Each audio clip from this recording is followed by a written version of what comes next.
તો જો વેકેશન ખુલી ગયું છે ને એટલે બધી બાજુ જો છોકરા રમતા તમને દેખાય, કારણ કે કાલથી વેકેશન ખુલે છે એટલે બધા જો વેકેશન કરીને આવી ગયા હોય એવું લાગે છે. તો જો આજે મહેમાન છે ને એટલે પૂરી છે, શાક છે, રસ છે. જો મારી મમ્મી ફરાળી પૂરી છે તળે છે. મેં લોટે બાંધી નાખ્યો છે અને શાકે મેં વઘાર નાખ્યું હતું.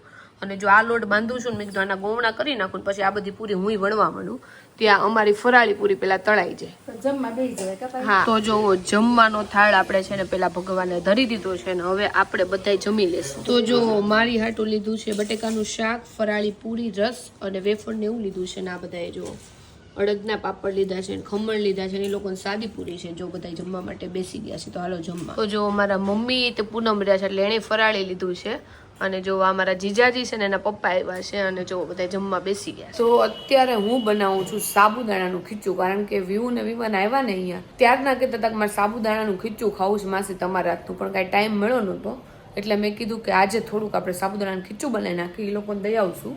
અને આજે મારે ને મારી મમ્મી બંને પૂનમ છે ને તો થોડું ઘણું અમે ખાઈ લેશું. અને ખબર નહીં મારું ગળું છે ને હાવ ગયું છે, જો અવાજે મારો ચેન્જ થઈ ગયો છે. ઉધરસ કે એવું કંઈ તો નથી થયું પણ મારું ગળું વયું ગયું છે. મેં કાંઈ એટલી બૂમોય નથી પાડી તોય ગળું કેમ વયું ગયું નથી ખબર. તો જો મારા મમ્મીએ બધા કપડાં હંકેલી નાખ્યા છે અને આ કપડાં ઇસ્ત્રીના પડ્યા છે તો હમણાં મારી મમ્મી ઇસ્ત્રી કરી નાખશે. અને ત્યાં સુધી મેં બનાવી નાખ્યું છે સાબુદાણાનું ખીચું. જો આપણું ખીચું બની ગયું છે અને ઢાંકી દીધું છે એટલે મેં કીધું થોડીક વાર છે ને ઢાંકી દઈને તો મસ્ત આપણું ખીચું બની જાય. મમ્મી તને ભાવે સાબુદાણાનું ખીચું? ભાવે? તો જો વધારે જ બનાવ્યું છે કારણ કે આજે અર્થુ અને મારા ભાઈ ને ભાભી ને એ બધા આવી જવાના છે તો મેં કીધું બધા થોડુંક થોડુંક ચાખશે એટલે જો આપણે થોડુંક વધારે ખીચું બનાવ્યું છે. તો મારા મમ્મી છે ને ઇસ્ત્રી કરે છે અને ક્યારના મને કહે છે પાયલ તારી ઇસ્ત્રી કરવાનું હોય ને તો લાય મમ્મી મારે કાંઈ વસ્તુની ઇસ્ત્રી નથી કરવાની, અહીંયાથી લઈ લેજે ને તારા ઓલું પપ્પાનું થઈ જાય.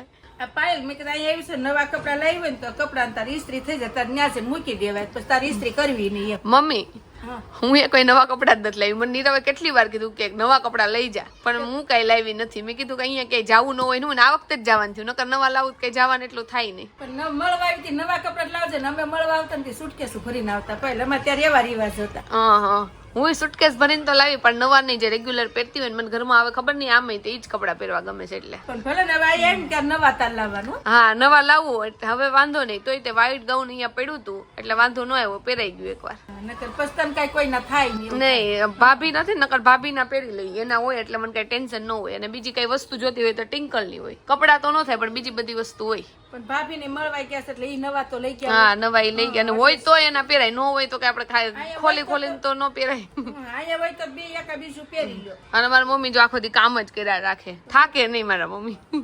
પેલાના છે ને એટલે મારો જીવ નો રે ભાઈ. હા મારા મમ્મી જીવ નો રે. હું એમ કહું કે મારા મમ્મી સવારે બધી બેડશીટો હાથેથી ધોઈ, કેટલા કપડા હાથેથી ધોયા. પછી મેં કીધું લાઈ મમ્મી રસોઈ કરતો તોય મને અત્યારે એમ કે છે કે લાઈ પાયલ આ કરું આ કરું. મેં કીધું કાંઈ નથી કર્યું મમ્મી તો આરામ કરે પણ નથી કરતી આરામ. પણ તમે 5 દી પોરો ખાવાયું હોય ભાઈ. હા મેં કીધું તમે થોડું જાજુ કરવાનું તો હોય જ ને પણ તોય મને એવું લાગે કે મારા મમ્મી જેટલું કામ હજી મારી નાની ઉંમર છે ને તો તારા જેવડા થાય ને મમ્મી તાર જેટલું કામ અમ નહીં કરી શકી. હા 56-57 તો થઈ ગયા છે. તો મારા મમ્મી છે ને પહેલેથી જ એટલું કામ કરતા. અમે પેલા છે ને 3 ભાઈ બહેન હતા, પછી મારા બા દાદા હોય, પછી મારા ફઈની છોકરીઓ છોકરાની બધા અમારે હારે રહેતા અને પ્લસ મારા મમ્મી સીવવાનું કામ એ કરતા. તો ત્યાં તો નાના હોય ને એટલે એટલી બધી કઈ ખબર ન પડે પણ તો રાતે 12 વાગ્યા સુધી મારી મમ્મી અમુક વાર સીવતી હોય ને તો મારી મમ્મીને કહેવા જાવ મમ્મી તારે હુઈ નથી જવું કારણ કે હવે આપણે સ્કૂલે જતા હોય એટલે મારી મમ્મીને બધાનું નાસ્તા પાણી કરવાના હોય, પછી આપણને બધું લંચ બોક્સ ભરી દેવાના હોય. એટલે હું મમ્મીને કહું મમ્મી 12 વાગે તું હુઈશ, રોંઢે તું હુતી નથી તો તારે 5-6 વાગે ઉઠવું પડે તો હુઈ જા. તોય મારી મમ્મી ન હુવે. પછી હું વિચારું મારી મમ્મીને આટલી વારમાં ઊંઘ પૂરી થઈ જતી હશે પણ લાઈક એ મારી મમ્મી એવું કહે છે કે પેલાના અમે છે ખોરાક પેલા કરેલો હોય ને એટલે. અને આમે અમુક લોકો એટલું કામ કરી શકતા હોય તો મારી મમ્મી પહેલેથી બહુ કામ કરેલું છે.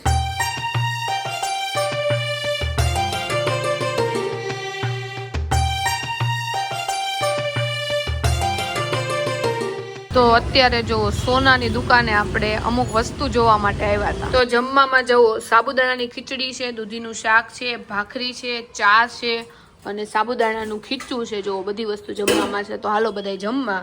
હું દાદા બેસી ગયા છીએ. મારા મમ્મી જો હજી વાસણ લુએ છે અને ધવલને ભૂખ નથી અને હમણાં નાસ્તો કર્યો છે એટલે તો હું ટિંકલ ને અમે બધા જમવા બેસી જાય કેમ કે ભોલાભાઈ ની મોડા આવશે એટલે આવીને ઈ લોકો જમશે હે ને. હા ત્યાં સુધી આપણે નવરા થઈ જાય કામ કરે. હા મમ્મી ને પૂનમ છે. હાલો મમ્મી ફટોફટ. તો જો અર્થુભાઈ ગામડે થી આવતા રહ્યા છે. અર્થુભાઈ મામાને ઘર કેવી મજા આવી?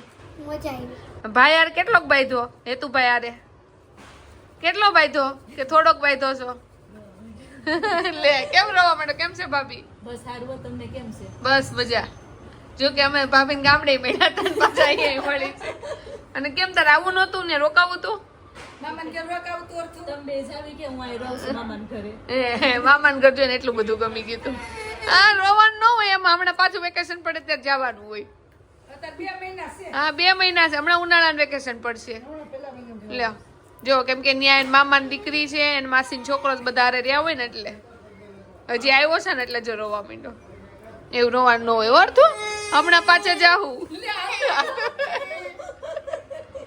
હજી ટિંકલ ફિયાન સાસરે જવાની વાર છે જે મમ્મીએ ચોળી દીધું જમી લે હાલ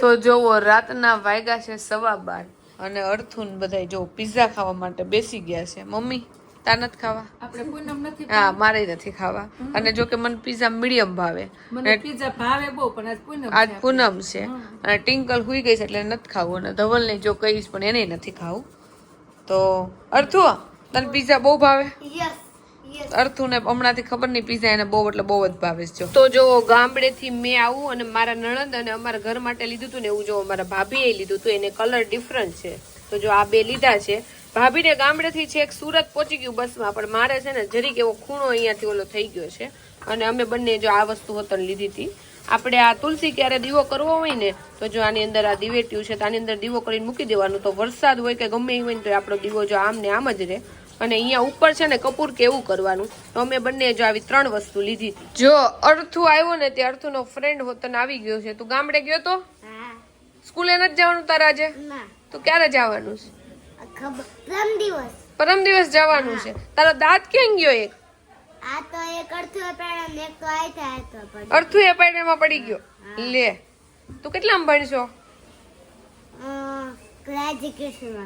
શેમાં ક્રેઝી કિડ્સમાં વાહ હજી પ્લે હાઉસમાં જાસ નર્સરીમાં કે જુનિયર સિનિયર કે એવું કઈ નો આવે તારે સિનિયરમાં છો તું અર્થુ તારો ફ્રેન્ડ આવી ગયો છે અર્થુન પણ પ્રોજેક્ટ બનાવવાનો છે ને ફર્સ્ટમાં જાય તારું નામ શું છે ક્રિયાંશ અર્થુનો ફ્રેન્ડ છો તું તાર બેસ્ટ ફ્રેન્ડ છે અર્થુ વાહ તમે બે એક સ્કૂલમાં ભણો છો ઓકે અર્થુ શું કરશો તું મજા કરશો આમ જો અર્થુભાઈ એને કઈક વિખંડપટ્ટી શરૂ કરી દીધી છે આવ્યા ત્યારની જુઓ અને આજે જો પંખાની બધું ચકચકાવટનું કામ છે એટલે ટિંકલ જો પંખા બધા લુએ છે અને મેં કીધું કે આપણે હવે થોડા કચરા વાળી જ દઈએ પોતું તો નહીં મારી દઈએ કારણ કે વ્હાઈટ કપડાં મેં આજ નાઈ ધોઈને પહેરી લીધા છે એટલે હા જો ભાઈ ધુવાડિયું છે ને આપણી સોસાયટીમાં આવ્યું છે અને આની સખ્ત અત્યારે જરૂર છે કારણ કે મચ્છર હોય ને તો વયા જાય જો કે એટલા બધા વધારે મચ્છર નથી પણ કોકે કમ્પ્લેન કરી હોય મ્યુનિસિપાલિટીમાં એટલે જો સોસાયટીમાં આવ્યું છે